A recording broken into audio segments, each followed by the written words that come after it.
Dates మేము చెప్పలే, లేదా హామీలు మేము ఇవ్వలే.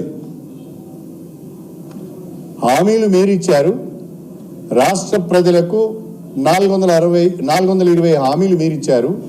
మీ హామీలను ప్రజలు నమ్మారు, నమ్మి మీకు ఓట్లేసి గెలిపించారు. ఇప్పుడు మీ బాధ్యత ఏంటంటే మీరు చెప్పిన విధంగా, ఎన్నికలు కాకముందు మీరు ప్రకటించిన విధంగా, మీరు తేదీలు ఫిక్స్ చేసిన విధంగా వాటిని అమలు చేయాలని మాత్రమే మేము డిమాండ్ చేస్తున్నాం. అది మా అక్క సెట్ అవుతుంది. గుర్తు చేస్తున్నాం, మీరిచ్చిన హామీలను, మీరిచ్చిన తేదీలను, వాటిని మాత్రమే రాష్ట్ర ప్రభుత్వానికి గుర్తు చేసే ప్రయత్నం చేస్తున్నాం తప్ప మాకు మీరు అధికారంలోకి వచ్చారని ఏ రకమైన అక్కసు లేదు, మాకు ఏ రకమైన ఇబ్బంది కూడా లేదు. ప్రజలు తీర్పు ఇచ్చారు, ఆ తీర్పును గౌరవిస్తున్నాం. ప్రతిపక్ష పాత్రను పోషిస్తున్నాం. ప్రతిపక్ష పాత్రను పోషించే క్రమంలో మీ యొక్క వైఫల్యాలను, మీరు ప్రజలకు ఇచ్చిన హామీలు, వాటి నుంచి తప్పించుకునే మీ ప్రయత్నము, కాలయాపన చేసే మీ ప్రయత్నాన్ని మాత్రమే మేము ప్రశ్నిస్తున్నాం తప్ప మరొకటి కాదు. ప్రజల పక్షాన ప్రశ్నిస్తున్నాం. దీన్ని దయచేసి అర్థం చేసుకోవాల్సిందిగా నేను ఈ సందర్భంగా రాష్ట్ర ప్రభుత్వాన్ని కోరుతున్నాను. నిన్నటి రోజున బట్టి విక్రమార్క ఉప ముఖ్యమంత్రి గారు కూడా ఇదే రకంగా మాట్లాడుతున్నారు. నేను స్ట్రేట్గా బట్టి విక్రమార్క గారిని ఒక విషయాన్ని అడుగుతున్నా. మీరు దళితులు, నేను కూడా దళితున్నే, మనం దళిత జాతి నుంచి వచ్చాము.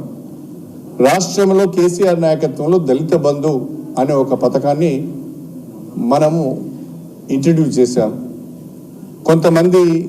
కొంతమందికి లబ్ధి జరిగింది. మీ నియోజకవర్గంలో కూడా ఒక మండలానికి పూర్తి స్థాయిలో శాచురేషన్ మోడ్లో మనం దళిత బంధును అమలు చేశాం. రెండవసారి దళిత బంధు ఇచ్చే క్రమంలో కూడా బెనిఫిషరీస్ సెలెక్షన్ జరిగింది. కలెక్టర్స్ అందరూ కూడా బెనిఫిషరీస్ సెలెక్ట్ చేశారు. ఇప్పుడు ఆ సోదరులందరూ, ఆ దళిత సోదరులందరూ కూడా దళిత బంధు వస్తుంది అని ఆశతో ఎదురు చూస్తున్నారు. కానీ బట్టి విక్రమార్క గారు ఒక మాట చెప్పలేకపోతున్నారు. దళిత బంధు అనే పథకం కొనసాగుతుంది. బీఆర్ఎస్ ప్రభుత్వం 10 లక్షల రూపాయలు మాత్రమే ఇచ్చింది. మేము దాన్ని 12 లక్షల రూపాయలకు పెంచాము. ఈ 12 లక్షల రూపాయలను కూడా పలానా నెల నుంచి పలానా రోజు నుండి లబ్ధిదారులకు ఇస్తాం, లేదా ఇప్పటి వరకు ఎంపిక చేసిన లబ్ధిదారులను మేము ఒప్పుకోవడం లేదనో, లేదా వాళ్ళ అకౌంట్లోకి వెళ్ళిన నిధులను కూడా ఫ్రీజ్ చేస్తున్నారు. అంటే దళిత బంధు పైన మీ యొక్క వైఖరి ఏంటి? దాన్ని కూడా మీరు చెప్పడం లేదు. మొన్నటికి మొన్న గృహలక్ష్మి ద్వారా ఏవైతే ఇండ్లు మంజూరు అయినాయో, ఆనాడు బీఆర్ఎస్ ప్రభుత్వం ఇచ్చిన ఇళ్ళన్నింటినీ కూడా మీరు ఒక జియో ద్వారా క్యాన్సిల్ చేశారు. ఆ గృహలక్ష్మిలో లబ్ధిదారులు చాలామంది పునాదులు కట్టుకున్నారు, గోడలు కట్టుకున్నారు, స్లాబ్స్ కూడా వేసుకున్నారు. పేదవాళ్ళు అక్కడిక్కడ అప్పు చేసి కొంత ఇన్వెస్ట్మెంట్ చేశారు.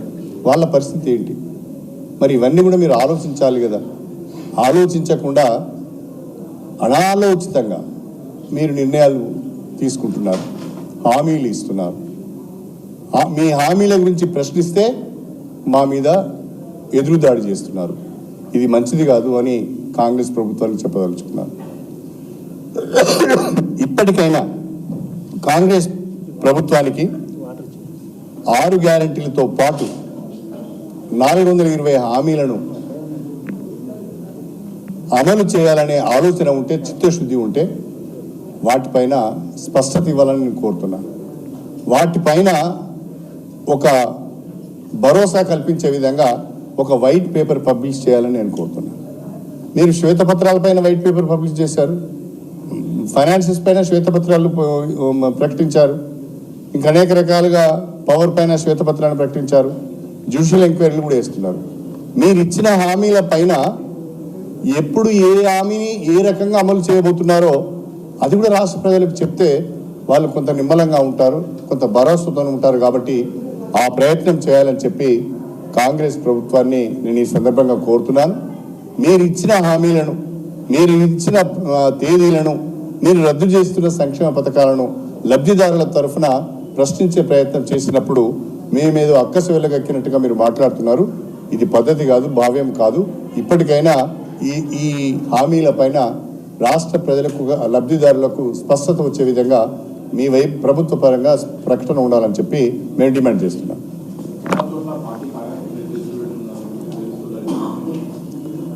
కాంగ్రెస్ పార్టీ నేను ఎంసీఆర్ హెచ్ఆర్డీలో గౌరవ ముఖ్యమంత్రి గారు ఉమ్మడి జిల్లాల వారిగా కాంగ్రెస్ పార్టీ ముఖ్యులతో సమావేశమైనట్టుగా నేను చూశాను. దాంట్లో వారు ఒక ప్రకటన చేశారు. ప్రతి ఒక్క నియోజకవర్గానికి 10 కోట్ల రూపాయల స్పెషల్ డెవలప్మెంట్ ఫండ్ ఇస్తానని చెప్పారు. ఇంకా ఆశ్చర్యకరమైన విషయం ఏంటంటే అది ఇన్ఛార్జ్ మినిస్టర్ ద్వారా ఆ పనులను మంజూరు చేస్తాము, మీరు వెంటనే పనులు చేపట్టండి, రేపు ఎన్నికలను గెలిచే విధంగా ఆ నిధులు వినియోగించుకోండి అని కూడా వారు సెలవు ఇవ్వడం జరిగింది. నేను అడుగుతున్నా ముఖ్యమంత్రి గారిని, పార్టీ సమావేశాలను ఎంసీఆర్ హెచ్ఆర్డీలో మీరు పెట్టవచ్చునా? పార్టీ సమావేశాలను, పార్టీ సమీక్షలను ఎంసీఆర్ హెచ్ఆర్డీలో మీరు పెట్టవచ్చునా? ఆనాడు ప్రగతి భవన్లో కండువాలు కప్పుతున్నారని మీరు ప్రచారం చేశారే, మరి ఈరోజు ఎంసీఆర్ హెచ్ఆర్డీలో పార్టీ సమీక్ష సమావేశాలు ఏ రకంగా పెడతారు? మీ గాంధీ భవన్లో పెట్టుకోవాలి, కానీ ఎంసీఆర్ హెచ్ఆర్డీలో పెట్టవద్దు కదా. రెండవది, ఒకవేళ మీరు ప్రతి నియోజకవర్గానికి 10 కోట్ల రూపాయల నిధులు ఆ నియోజకవర్గ అభివృద్ధి కొరకు ఇవ్వదలుచుకుంటే ఎన్నికైన ప్రతి ఒక్క ఎమ్మెల్యేలకు కూడా దాంట్లో భాగస్వామ్యాన్ని కల్పించాలి. అలా కాకుండా ఓడిపోయిన కాంగ్రెస్ పార్టీ అభ్యర్థితో మీరు అభివృద్ధి పనులు చేసుకోవాలి అంటే ఇది సరైన పద్ధతి కాదు అని చెప్పి నేను ఈ సందర్భంగా తెలియజేస్తున్నాను. గత ప్రభుత్వాలు కూడా, ఆనాడున్న కాంగ్రెస్ ప్రభుత్వం కానీ ఆనాడున్న బీఆర్ఎస్ ప్రభుత్వం కానీ ఇన్ఛార్జ్ మినిస్టర్కు అధికారం ఇచ్చినా అక్కడ స్థానిక ఎమ్మెల్యేకు 50%, ఇన్ఛార్జ్ మినిస్టర్కు 50% చొప్పున పనులు మంజూరు చేసే అవకాశం, ప్రతిపాదించే అవకాశం ఇచ్చారే తప్ప మొత్తము ఇన్ఛార్జ్ మినిస్టర్కు ఎక్కడ కూడా అధికారాన్ని దఖలు చేయలేదు. కానీ ఈరోజు పూర్తిగా కాంగ్రెస్ పార్టీకే మేలు చేసే విధంగా ముఖ్యమంత్రి గారు ఈ ప్రకటన చేయడం ఇది ప్రజాస్వామ్యానికి మంచిది కాదు. ఇది ప్రజాస్వామ్యం కూడా మంచిది కాదు. ప్రజల ద్వారా ఎన్నుకోబడిన ఎమ్మెల్యేలను మీరు ఒక రకంగా అవమానపరిచినట్టుగానే ఇది భావించవలసి వస్తుంది.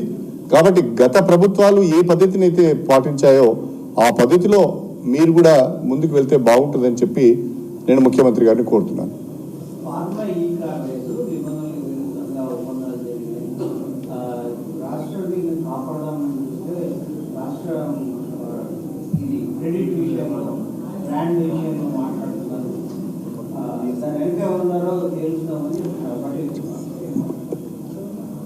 ఫార్ములా ఈ అగ్రిమెంట్ వెనుక ఎవరున్నారో రాష్ట్ర ప్రభుత్వము తేల్చదలుచుకుంటే మాకేం ఇబ్బంది లేదు, తేల్చండి. కానీ ఫార్ములా ఈ అనే ఒక కార్ రేస్, ఒక ప్రోగ్రామ్ కనుక హైదరాబాద్లో జరిగితే అది ప్రపంచ దృష్టిని ఆకర్షిస్తుంది, హైదరాబాద్ బ్రాండ్ ఇమేజ్ పెరుగుతుందనే ఒక సదుద్దేశంతోనే దానికి నిర్ణయం తీసుకోవడం జరిగింది తప్ప ఒకవేళ దాంట్లో ఏదైనా లోటుపాట్లు జరిగితే దాన్ని సరిదిద్దండి. కానీ ప్రపంచవ్యాప్తంగా పార్టిసిపెంట్స్ ఉండే క్రమంలో ప్రపంచవ్యాప్తంగా హైదరాబాద్కు ఒక గ్లోబల్ సిటీగా బ్రాండ్ ఇమేజ్ వచ్చే పరిస్థితుల్లో దాన్ని రద్దు చేయడం సరైనది కాదు అనేది మా అభిప్రాయం. ఒకవేళ ఎవరైనా పొరపాటు చేసి ఉంటే, అగ్రిమెంట్లో ఏమైనా పొరపాట్లు జరిగి ఉంటే మీరు ఎంక్వైరీ చేయండి, చర్యలు తీసుకోండి. కానీ పొరపాటు జరిగిందని మొత్తం ఫార్ములా ఈని రద్దు చేయడం సరైనది కాదు.